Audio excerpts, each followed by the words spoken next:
Hello, newsies. Welcome to another episode of Get the Flick Out of Here. I'm your host, Alex Pulowski. I'm still sick. With me, as always, is Kate Elizabeth. She seems fine. Kate, how Eh, are you feeling? I am congested, but I'm better Oh, off than well. you are. We didn't play our cute little intro. I know I forgot. I'm sorry. I'm so far out of it, and it's just Go look at our cute we, little we intro on other go look at episodes our because cute little intro. it's cute. I'm maybe they'll add it in post. I don't know. Listen, everybody. It's been a crazy week because I've been very sick coming out of being allergic to Indiana for the weekend, last weekend, Easter weekend. And Now, Mania Week. We're coming off a lot of stuff, listen, but there's been a lot of stuff. So now I think I'm gonna kick this thing's ass in another day or two. But for now, and because again, this was a Kate choice, I felt like I had been hogging all the choices. And Kate came to me with this months ago for the first time, and I was like, I was like, no, we um, gotta and, do it. and then she came back to me again, and I was like, listen, uh, it's your choice. You can do whatever you want, and I still say this was a bad one to do for this podcast. It's a great movie, which is precisely why I think it's a bad one to do for this thing, because the movie is Waiting for Guffman. The Which movie is is Waiting for Guffman, and it's a Alex, we had... brilliant mockumentary. Oh, it's so good. That all I have to say is, if you haven't seen it, go watch it. What are you doing here? You haven't seen Waiting for Guffman yet. Go watch that. Then come back and listen to us talk about it if you're so inclined. But I don't want to give away anything to anybody who hasn't seen it before, ever, because it's the first time you experience it is a moment in your life you shan't soon forget. So I don't want to spoil that in any way. I'll let Kate do that, and then I'll throw in some little tidbits there and then. But Kate will be driving for the rest of the show. I will. And part of why I did want to do this was well, we attempted, because we had said a few weeks ago, Alex had said, we said we were going to do weird films. We didn't say all of them had to be bad. And we were That's on, true. as we get, a streak of stinkers. Mhm. And we tried to switch that up with Big Trouble in Little China, but that wasn't really good. So I said, let's do something weird and good. I was allowed to pick for the first time. My ban has been lifted since the Hallmark movie era. Mhm. Yeah. Which I'm very excited about. But before we even dive in, because I try to keep in mind too, people who are younger than me, of which there are many now, which makes me sad. Mm. I think a lot of people's first introduction to mockumentary style stuff, by default, was The Office, Modern Family, the television shows that we got there. But for me, my gateway drug into this kind of formula was the first one of the Christopher Guest movies I saw was Waiting for Guffman, but the first one was Spinal Tap, really. That was the first Christopher Guest proper mockumentary movie. And he went on to make many others. Best in Show was a really popular one. Mascots came out a few years ago, and I love it. It's absolutely hilarious. But Waiting for Guffman holds a special place in my heart because I did community theater and was a high school theater nerd, and I know you're an actor, so I know you've gotten subjected to the experiences of many of the tropes that are kind of outlined in this.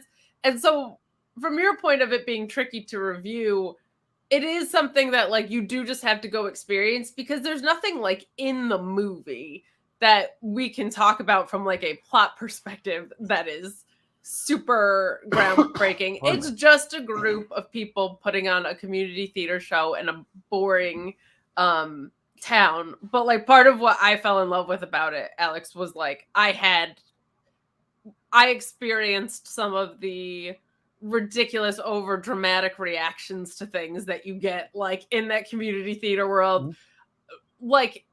I can't even imagine for someone who was a trained actor. I quit after high school. I wasn't continuing that. How much of this just resonated with you, I'm sure. All of it. I mean, I think the first time that I watched it, I was in high school. It had just come out on on video because DVDs did not exist when I was in high school. Let me tell you a time about the VHS. It was black cassette tape. You put it into it was a video cassette recorder, but it also played. You put it in, you'd have to. But they say be kind and rewind, but I never did because I'm not kind. And no, it was yeah, it was.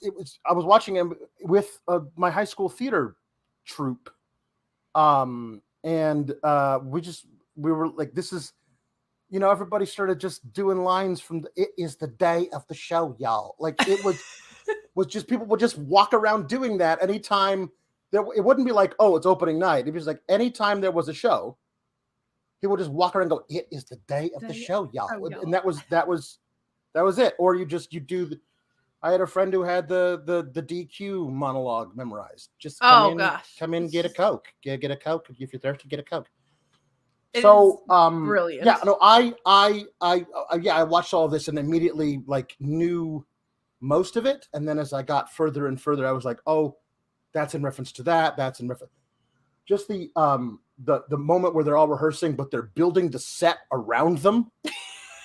Like was like, I haven't been in a panic that much. But there have been a lot of times where we're like, okay, this is the week of the show, and the director, because they're crazy and have too much power, has decided, I don't like the staircase there.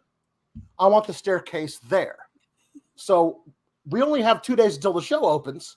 Come in, take the staircase out, move it around, rotate it, and put it over there while we're rehearsing a number in the front. So yeah.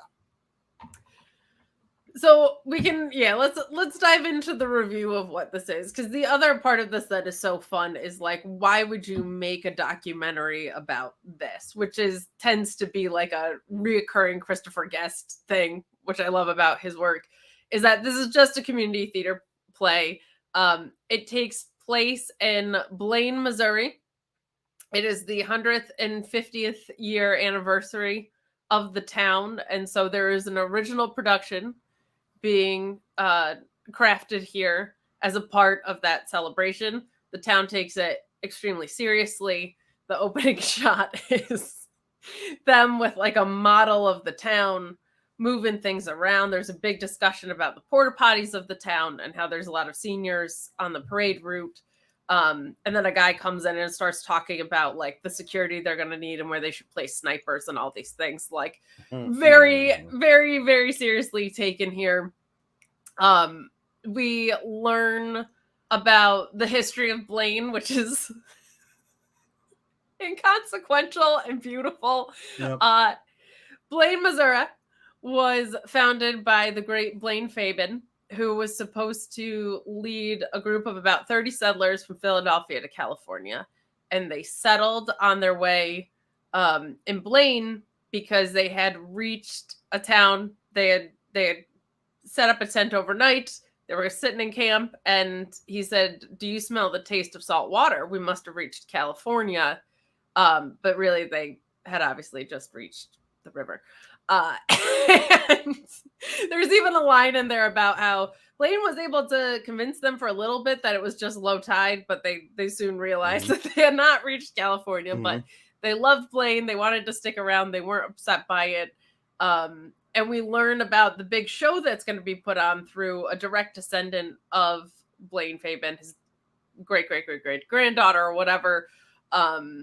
She tells us about the show that's happening. She's never even really left Blaine. Proud descendant of this guy who made a mistake and they settled here. It's just like a really fun thing. But we then meet Corky St. Clair, who this was just like, one of my favorite things about this is like, I've met this guy. I've met all of these guys in my small town where I grew up in Binghamton, New York. But Corky St. Clair is one of these New York types. He moved from New York to Blaine. He thought when he moved from New York, he was going to leave this life behind him. He had been a working choreographer there.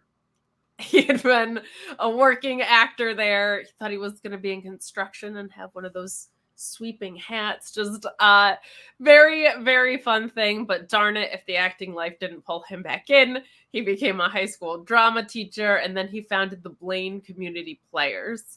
And it's here where we meet Ron and Sheila, who are Fred Willard and Catherine O'Hara, who are just the most hysterical community theater couple. They have day jobs as the travel agents, but they are like the community theater veterans, almost auditioning as a formality at this point. Just the chemistry between the two of them is so unbelievable. And you see the same actors, by the way, popping up in kind of this whole lineage of Christopher Guest movies, to them being two of them. Just the most crackerjack energy between them that I don't think you couldn't ask for, like a better interactions between two people on screen. We found out that they've never even left Blaine, except that Ron did for a minor surgery. I'm not gonna spoil that. It's too good. It's too good. And we meet who ends up being my favorite. You kind of referenced her a couple times. Libby, who is played by one of the most underrated comedic actors I think ever. Parker Posey, who's just unbelievable in this. She's just a young woman who works at the Dairy Queen. Alex referenced the monologue of working at the DQ for 7-8 months. She takes you through her role at the DQ, her innovations for desserts there. Have to see it to experience it. But they're so accessible. As is Dr. Alan Pearl. He is a doctor in the town. He is the rookie of the group here. It's played by Eugene Levy.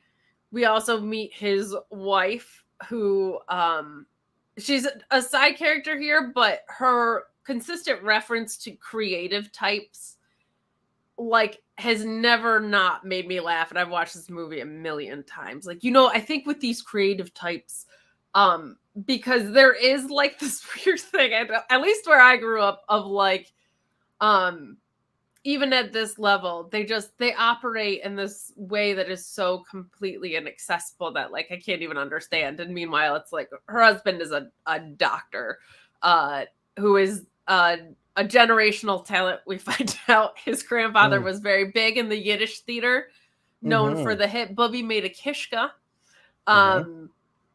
But those are kind of the main focal points of our mockumentary here. Corky and this cast. We're going to meet Johnny Swinger in a little bit and a lot of these other side characters. But I just loved how accessible everybody was. I have done community theater with all of these types of people. All of these people feel very real to me. There's probably a little bit of Kate and Libby at some points. Like it's so tangible if you've been in theater. It's just an absolute blast. Yeah, no, there's because I did a fair bit of community theater as well. And it is true. You find the people who've like, well, I've done the last 6 years of this, of this thing. So I know all there is to know. They never took an acting class a day in their life. So they do know all the lingo, but they said like, hello, I am now going to talk to you about the thing. And like, okay, nobody told you how to modulate your voice or any of that, but it is, no, those people are all very true. All the townspeople feel very true. That's what the mockumentary thing is. You have to make the people as real as possible, or it's not going to play. And I thought all the townspeople were great. The mayor, played by the great Larry Miller. So good. It's all excellent. Just the idea of this, we're having this big sesquicentennial, so we want to have a big play about that to cap off our festivities, which include, small town festival, which is parade, pie eating contest, hog judging, all the stuff that you would do. But they have they make sure to tell you all of these seminal moments in the history of Blaine, the founding of it, when a little boy gave President McKinley a footstool. Yes. He loved so much. He took back with him to Washington, D.C., and then ordered a whole bunch more from the town to give to all his friends and foreign dignitaries. So there was a stool boom and Blaine became the stool capital of the world, which is, of course, is a double entendre, if you will, about poop. So, It sure is. yeah. So there's that, and then there was that they beat the Roswell UFO crash by like 9 months, because theirs happened in a 46. So so there's all that. They have this wonderful one scene of David Cross, who is a UFO expert, who is measuring a crop circle. And he's decided that the reason why they came to Blaine is because if you mix up the words Blaine, you get an anagram for Nabali, which of course is in a planet we've never discovered before, out in a farther galaxy. But it's one scene of David Cross being hilarious. And this whole thing is that there aren't any jokes. No. It's just these people being wacko. And but true to themselves in their wackiness. So everything is all set up for we meet all these people, and then the auditions go as you would expect, I suppose. So, because you grew up in California, or you were in okay. I mean, I spent time in California. Yeah. Did you ever have the experience? Because two things right off the bat that I was just like in stitches about. Did you ever have the experience of like they're from New York or they're from LA come to you? Because like it was a huge deal if somebody who made it probably to the second round of an audition from Broadway like came to where I grew up in upstate New York. I mean, some like once when I was out of college doing summer stock, and you'd have somebody came through and they were like, oh, they were on the tour for Kiss Me Kate. So, you know what I mean? Like they were on that show. They were on the tour. Oh, really? What would they play? Oh, they were an understudy to the understudy, but they were on the tour. But they were they were swing, but yeah. Yeah, exactly. That was so. Yeah, no. That's I actually met people on that show. From that show who were very, very, very impressed and would always like, oh no, I did a touring production. And like, you were the alternate to the alternate to the alternate who they had to call because somebody got food poisoning. But okay, cool. It was cool. Like, I'm in such a small town in upstate New York. It was a big deal when somebody returned from New York from the perspective of just like they had made it out of Binghamton and were trying. Like the fact that they were down there auditioning was like enough that they were they were a god when they came back. And what was fun about that was like that I felt like contributed to so much of the way people were assigning weight to things in community theater. And I hadn't like lived a ton of real life yet. So watching this out of that context is even more fun. But the other thing is like the stool boom thing. The town that I grew up in upstate New York is literally known for carousels. That's the big claim to fame. They have carousels in their parks and they're free. And the that hallmark of a small town, like that you have to be known for something when it's so not important. I was just, and to your point, the fact that they obviously chose stools as a double entendre was such a fun thing. But I remember the first time I watched this, I was in high school, and I remember even growing up being like, who the hell cares about carousels? Like, why? It's a part of like the history there or whatever, but like just the idea of like, we have to make a big deal out of it so that we feel like we have something was, I just was absolutely rolling at that. And it makes me laugh every time because when mockumentaries are done well, it feels like pieces of your life. That's why I think The Office was so successful, is people were like, oh my God, yeah, I've had this coworker before. I've run into this situation at work so often. But we also, in the alien sighting piece of it that you mentioned, we do meet a guy who was probed by them, which I think is so fun. Like this whole alien sighting is just based on these two wackadoo conspiracy theorists, but they've made it a part of their history, which is just the most delicious thing. The auditions are done, like you said, exactly as you would expect them to go. The most perfectly community theater way possible. There's a a guy who's on the board who couldn't call out of work to audition, and Corky, being the like hard ass New Yorker that he is, says them's the breaks, you can't be in the show. He's very upset about it. They reference it several times. But we do get Libby auditioning with Teacher's Pet, crushes it. The old standbys, Ron and Sheila. My favorite thing in that audition is you do have to watch it, and I don't want to spoil too much, but when you said like they know all the lingo, they're like trying to move, I think it's a garbage can out of the way, and he's like, should we strike it? Should we strike? I know some of the lingo. This is my first audition, so like the just the I'm so nice, but my ego is the size of the room stuff is absolutely hysterical. Dr. Pearl, the breakout star here.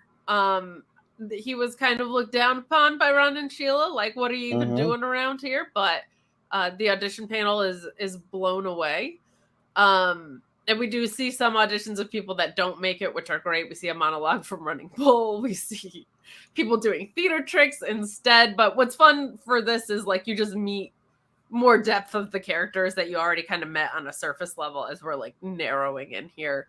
I did the Midnight in Oasis Ron and Sheila bit as an audition for a community theater play that I auditioned with because the director was my high school teacher and we were very familiar with this film.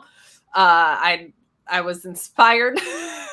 But this is how they go. There's a big green chalkboard in the background. It's just a classroom. Everybody's stretching in the hallway, acting like it's this huge presentation and deal. Super fun. I also want to point out Bob Balaban, again, a staple of Christopher Guest stuff. Little bespectacled bearded man, who is the music teacher. The demoted at the high school. He's the music teacher, and so he is the musical director of this thing, and he is incredibly competent. Yes. The 1,000,000% the best thing about this play is the music. Lyrics, not so much, but the music is beautiful and intricate.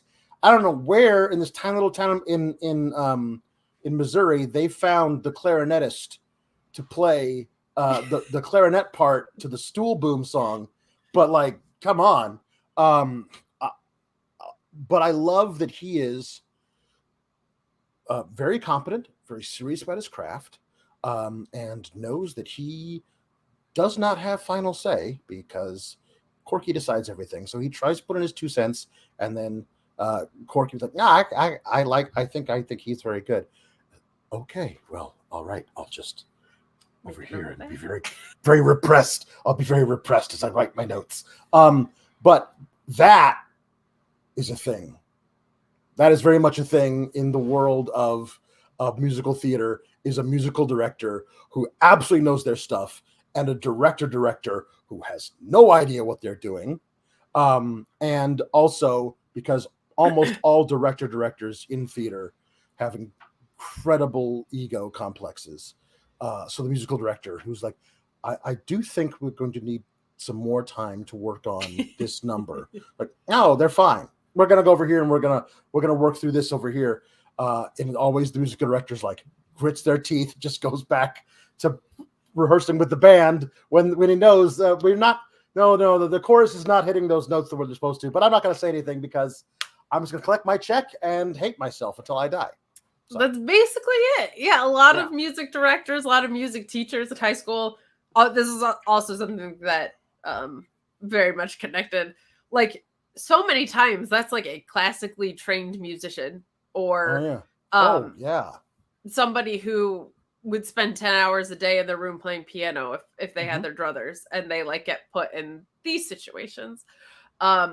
And it's also fun because nobody in this movie is reasonable except for Lloyd, which is this guy, to your point. Like, he is the only person in the entire town that is any sort of like centered, realistic idea of what's going on here. So then we get into just some really, really fun stuff with we meet Johnny Swinger, who gets handpicked by Corky. Johnny Savage. Johnny Savage, Johnny Swinger. I'm in Impact World. Oh my god, Johnny Swinger is a wrestler on Impact. Johnny Savage, heartbreaker. He's a mechanic. He's a student, and he gets handpicked to be the romantic counter to Libby in the musical. We see the narrator Cliff, who's like an old homestay in the town, get selected by Corky to be. So we're now getting the cast rounded out a little bit. There is also just some really fun scenes here where they're going through these acting exercises, and Alex, they all mean something. The ridiculousness of these exercises is just so perfectly pitched to the nonsense that you would do to warm up yourself as an actor in a small town. I mean, just hysterically done. Not just in small towns, like in just everywhere. Yeah, that's true. Everywhere. Just there's nothing I hated more than these nonsensical acting warm-ups. There's nothing I miss less about being an actor than going into rehearsal. I'm like, all right, warm-ups, 30 minutes of warm-ups. Like the rehearsal's 2 hours long. Can we start rehearsing the scene? I want to figure out what my motivations are in this scene that I have with my dad who's about to leave the family, but I've got to shake it out. Shake it out. Be a tree. I'm never playing a tree in this play. I'm not. It's by Arthur Miller. I'm not playing a tree. It's by Arthur Miller. Why do I have to shake it out and be a tree? But I promise you, this is not hyperbole. This is not satire. There wasn't bongos, but there was a ukulele at one point. Somebody used to lay ukulele to make us dance to a ukulele. It's bad. It's a bad thing.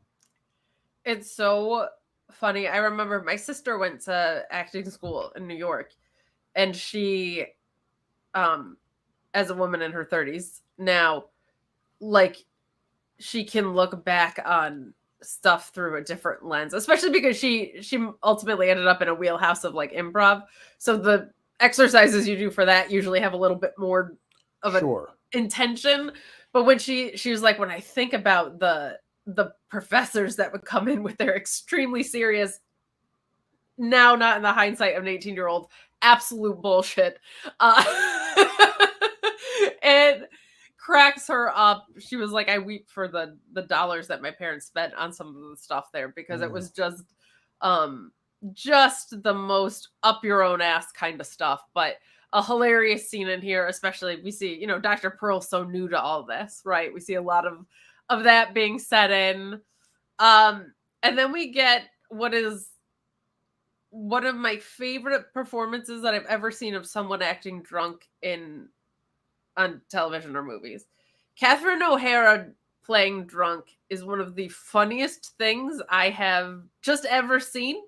It doesn't feel off base from someone actually being drunk, and the way that she lets information fall out of her mouth it evokes the exact reaction of when you're sitting next to a friend who is drunk and won't shut up, and you just want to put your hands over their face.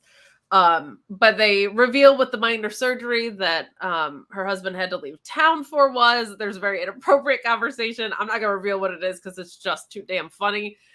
But Dr. Pearl and his wife being out with them is just like this little side scene that doesn't need to happen, but absolutely had me in stitches.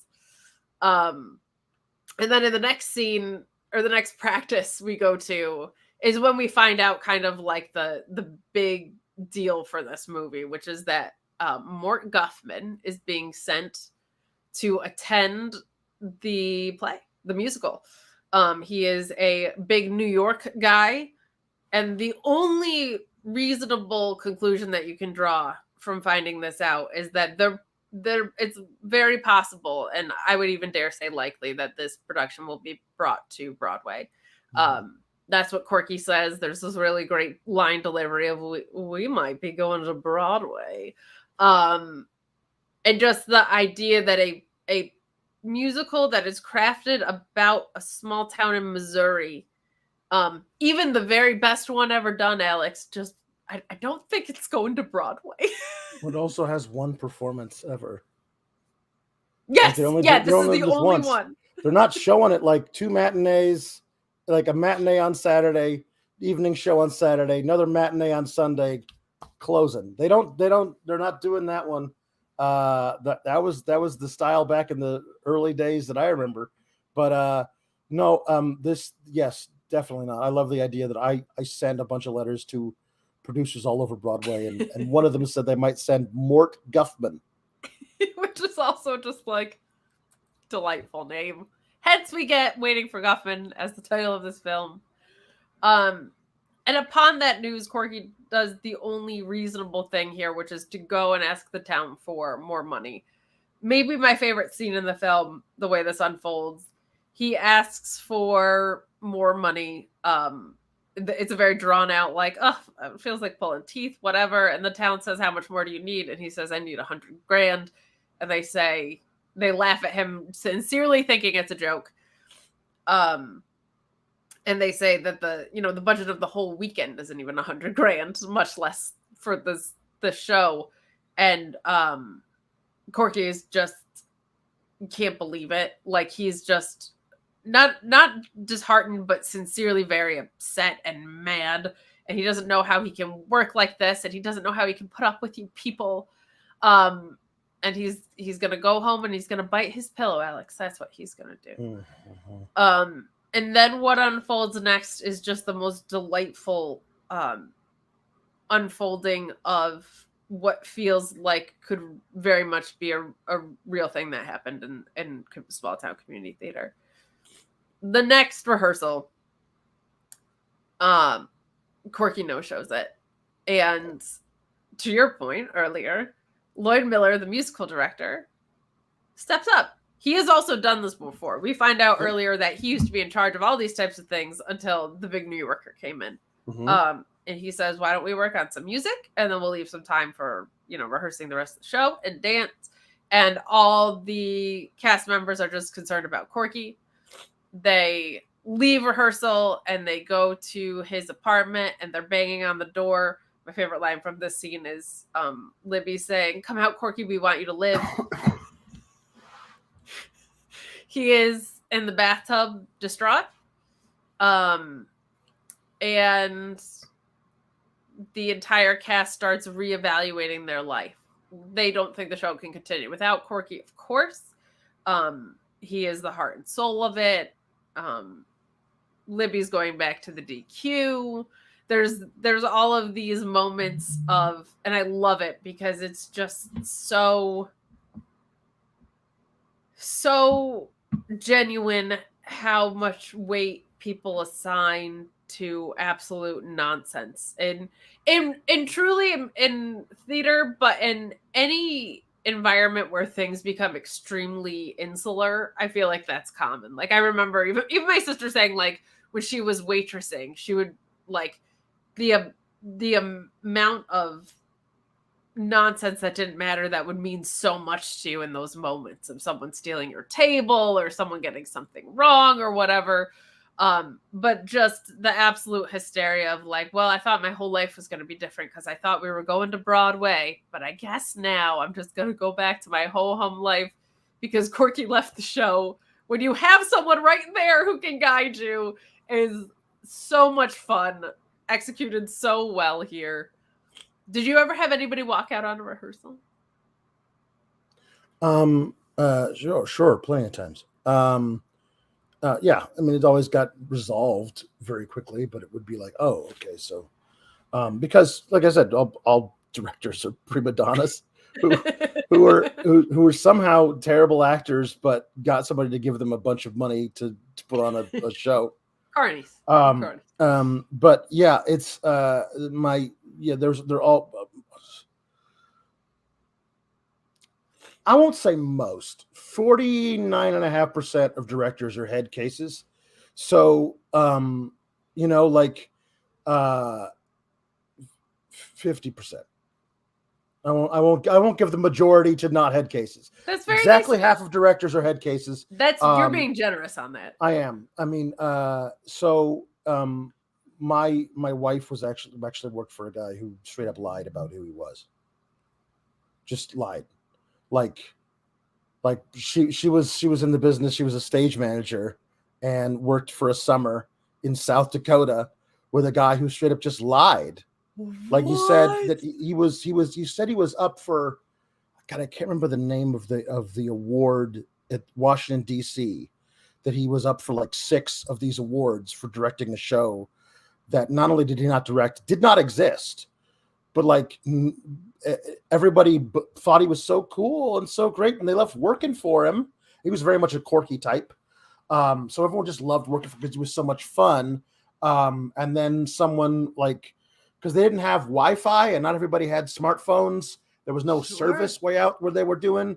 So eventually, when they got like they were passing through Pierre or something on tour, people wanted to look up, and it was like,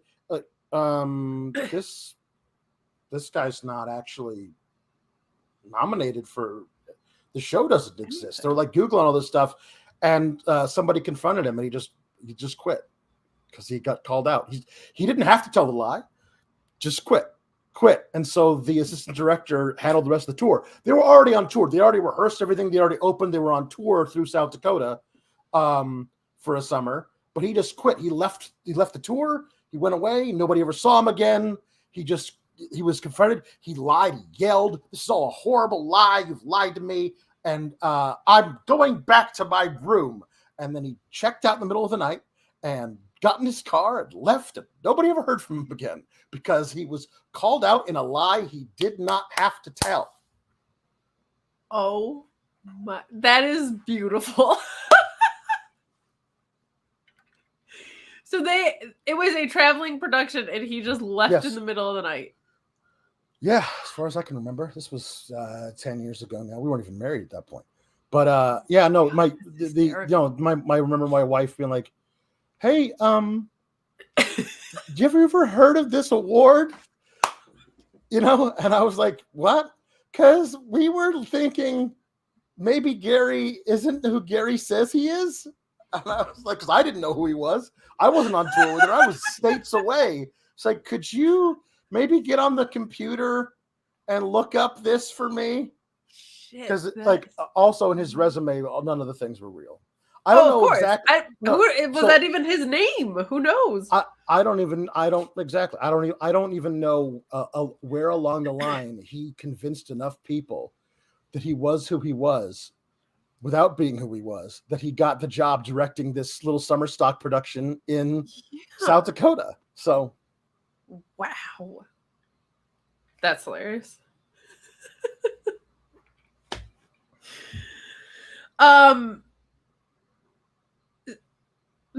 There's only one way that the production can go on, Alex, and that is on the back of Corky, and the town pleads to get him back.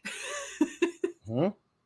In a very incredible, without the show, there's not really a celebration, and without the celebration, there's not really Blaine, and without Blaine, there's not really a Missouri, and without Missouri, I don't even want to think about what the world could be. Yep. So good. Corky agrees to come back to the show, talks about how really it was the challenge that has been thrown his way. We have also seen earlier in the film, I can't believe I forgot this, Corky had talked about the other productions he had done, which included a production of Backdraft, in which they had put embers into the vents because they wanted to create the illusion. They were burning newspapers in the vents. Burning newspapers in the events because they wanted to create the illusion that the audience was really trapped in a fire. Well, when you do that, it sets off the fire alarm. So it's just his creative mind that he needed this extra funding for, but he's going to rise to the challenge. We go back to rehearsals. Everything is back on track. This is where we get the first glimpse of the stool boom number, which is my favorite in the show. We get a discussion with Dr. Alan Pearl about not wearing his glasses, which are extremely thick. And we do find that he has a Shawn Michaels eye, a little bit of a wandering eye, but glasses weren't around in the early days of Blaine. That comes into play a little bit later. So you just see all these decisions being made that are forcing things to fall apart a little bit in a really, really fun way. And then we finally get to the day of the show, y'all. We get to the musical, and Johnny Savage, the Heartbreak Kid, calls out of the show. Well, he doesn't. His Oh, dad that's right. calls it. Because his dad runs the mechanic shop. Brian Doyle Murray, the brilliant Brian Doyle Murray, is one scene in this film where Corky is recruiting Johnny Savage to come play in his thing, and he kind of sidles up, is like, he looks over at Corky Sinclair like, who is this guy? did you change the fan belt on that Chevy yet? No, not yet, Pa. Okay, well, when you're done with this, you will get on that. Sure thing. He just looks at him again and just walks away. Brilliant. Okay. It's the day of the show. There were never any understudies here. There's only one solution that can come into play, and that is that Corky has to fill in for Johnny Savage. It's ill cast, to say the least. It's ill-fitting costuming. It is a hilarious substitution of what we get. And then what's really fun is after we've overcome all of this adversity, Alex, what I love about the show is we basically get to see the musical.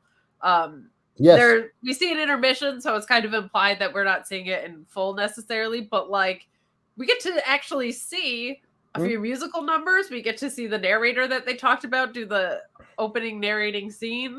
There's a square dance number. There's the stool boom number. There's the ballad duet Penny for Your Thoughts number. Dr. Pearl as the alien has a little musical shimmy in here.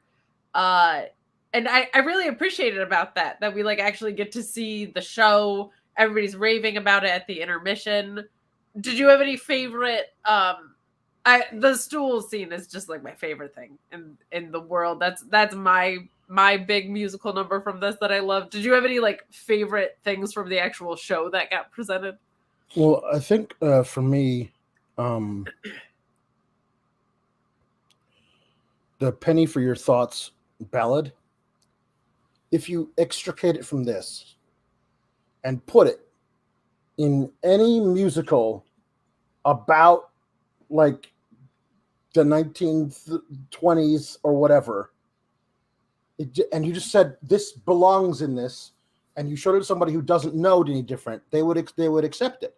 Yeah, there's nothing 100%. about the number that is out of place in a story about, like it's a very sweet little, ultimately nothing ballad, but it's like it's sweet and it's there and it feels right, but in the hands of Parker Posey and Christopher Guest in this context, it's abjectly hilarious because that's not what you should see. But that's what I love about it is that you can tell that it is the life's work, the culmination of life's work of Lloyd, the music director. Who's, by the way, his name Lloyd Miller. Like Andrew Lloyd Miller with the Andrew cut off is such a great. Yeah. But Andrew Lloyd Webber. Oh right, yeah. It felt intentional. But no, Lloyd is I believe Lloyd is very intentional. But that he is so good at this, he could actually write a real musical that might be good enough to go to Broadway. The music is certainly good enough. Yes. But I love that he's there and he's directing the thing. Okay, back down, and he's wearing a full tuxedo. They have a whole overture that plays for like 15 minutes before the show starts. I love how serious he is and how beyond like this to him is his life. Yes. This is his life. And he's very serious about it and very good at it and somehow trapped in Blaine, Missouri with all of these friggin' yahoos. It's such a fun through line It should have 100%, CO. It should. it's weird. I will say it is weird. But it's weird. Brilliant. But it is brilliant. I love the music and I love the overture. And there's actually like one thing that's important from the movie perspective, I think, is with any musical comedy, the actual music usually has to be pretty good because like even like any comedy band or whatever, it's like you have to be in control of the joke. If we're laughing at the fact that you're bad at it, you can't do both of those things at the same time. So like the fact that these actually felt like show tunes, like the flashy stool boom number, the soft ballad you get here, like we've talked about that at length on this because we've done so many things that are like parody driven of like if you're gonna do parody, like you have to be in control of what's funny. And I feel like with musical comedy that can get really dangerous. Like it has to sound like a show tune so that what's contrasted against it is the funny part. But it is very fun that he is so like in on every note is finally it's so fantastic. So the show is of course a smash, and they go to get the big news. Essentially, Mort Guffman, there's a man in his seat. They bring him backstage. Corky asks, what did you think of the show? And he says it was great. And he says, me, oh my, that's such good news. Please come back and meet the cast. The cast can't believe they're meeting Mort Guffman. And then we find out the heartbreaking news. This is a spoiler. If you don't want it, tune out now. That was just a guy sitting in Mort Guffman's seat. Mort Guffman never showed. Heartbreaking.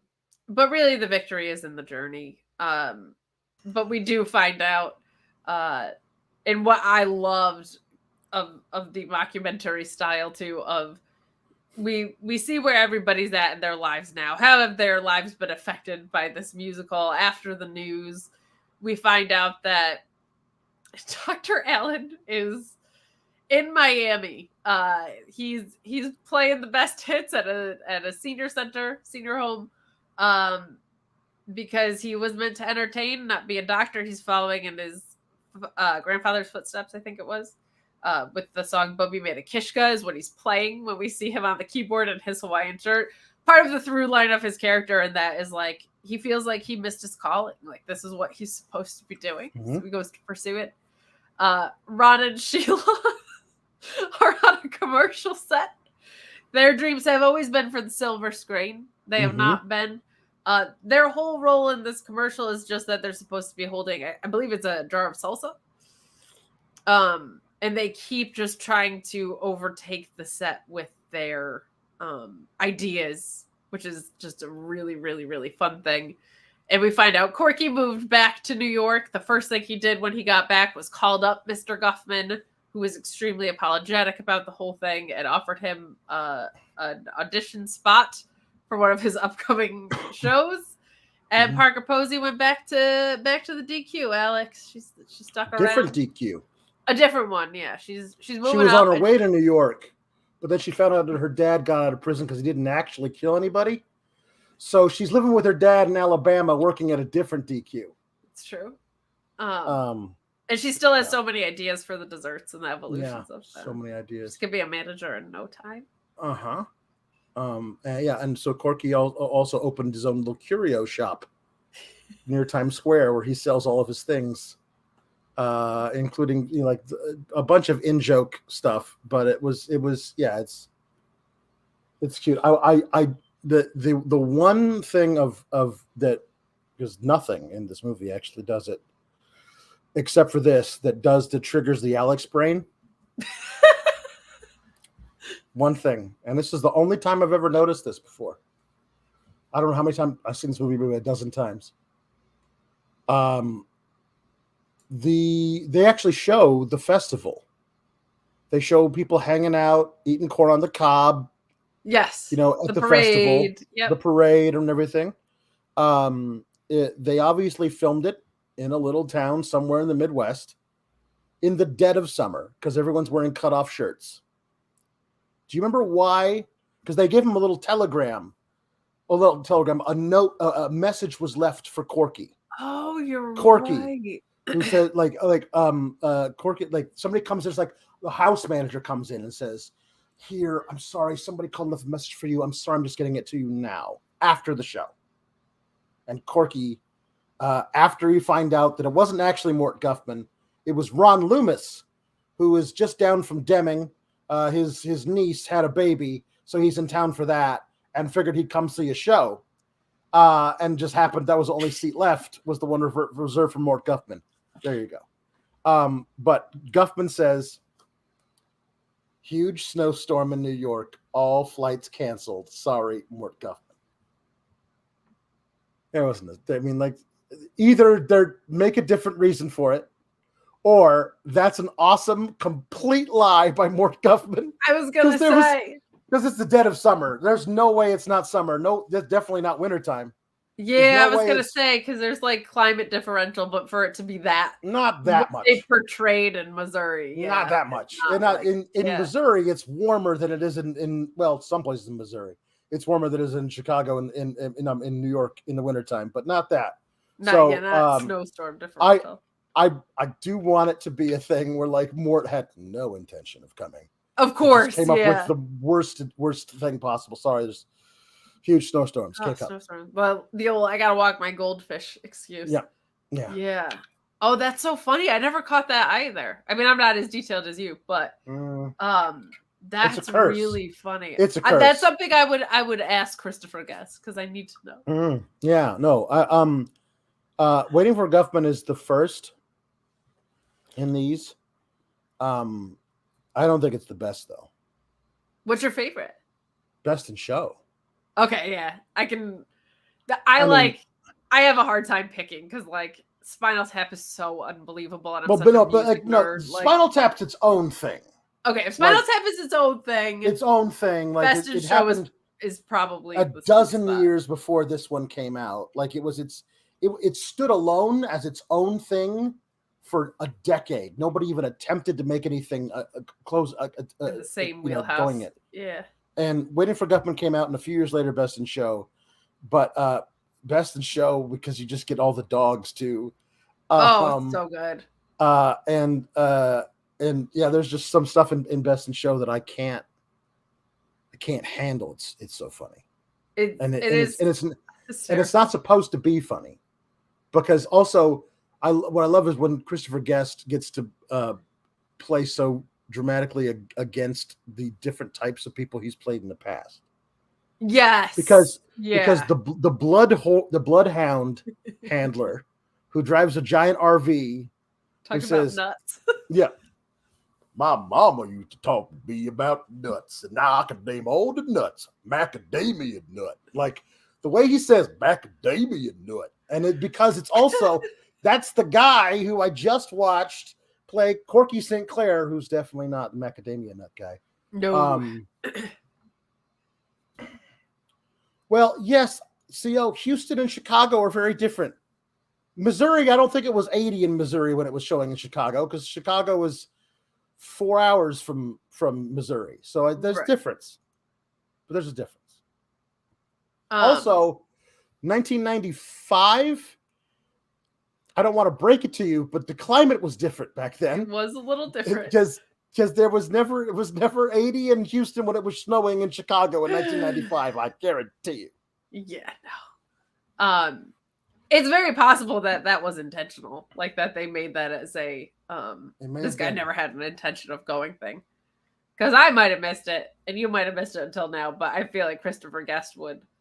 Yeah. For the reason he didn't show up to be that important, like right. I think it's extremely possible that he was like, let's give the most BS reason we could. I love this movie. It's so much fun.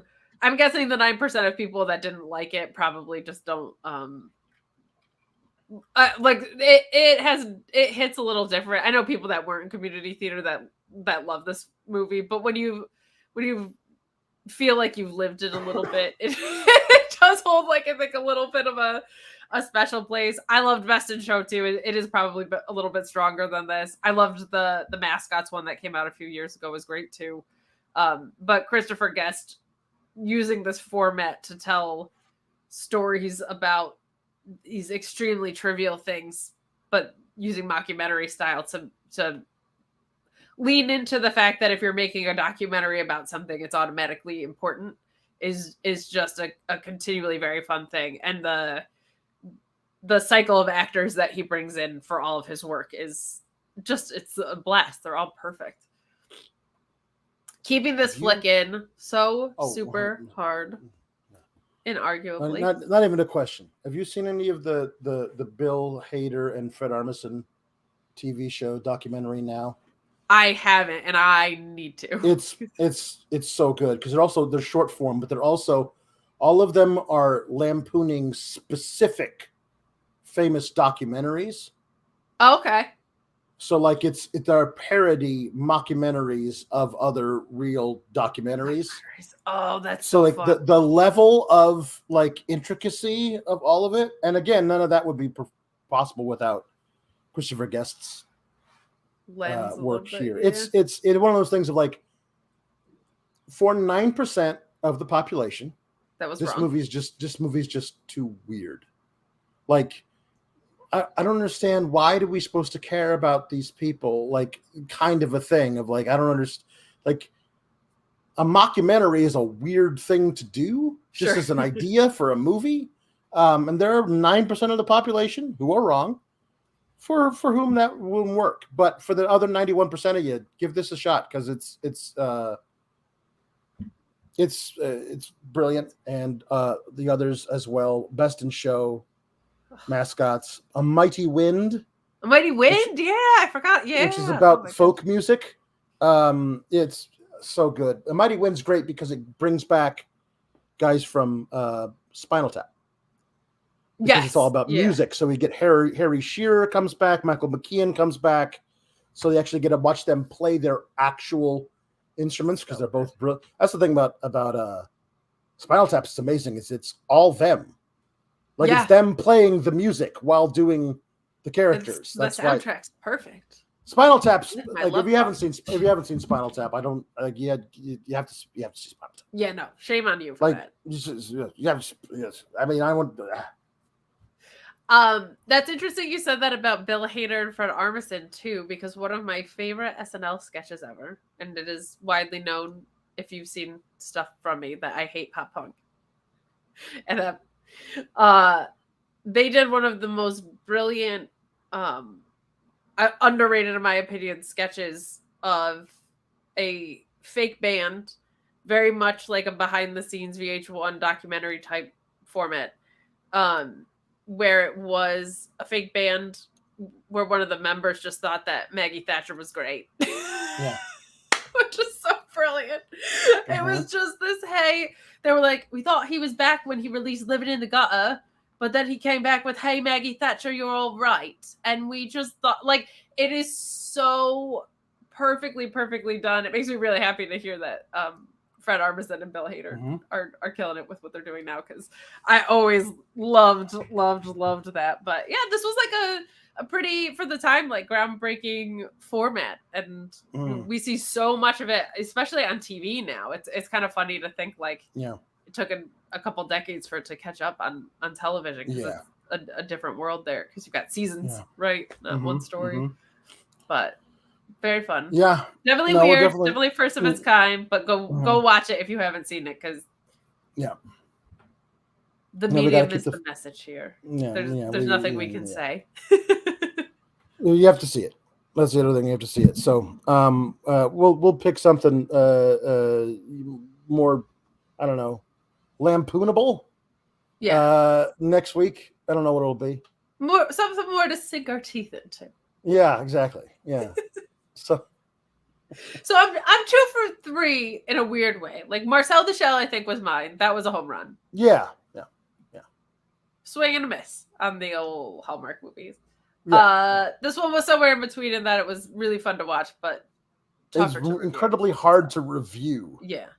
So I'm like, but I'll never say no to watching it.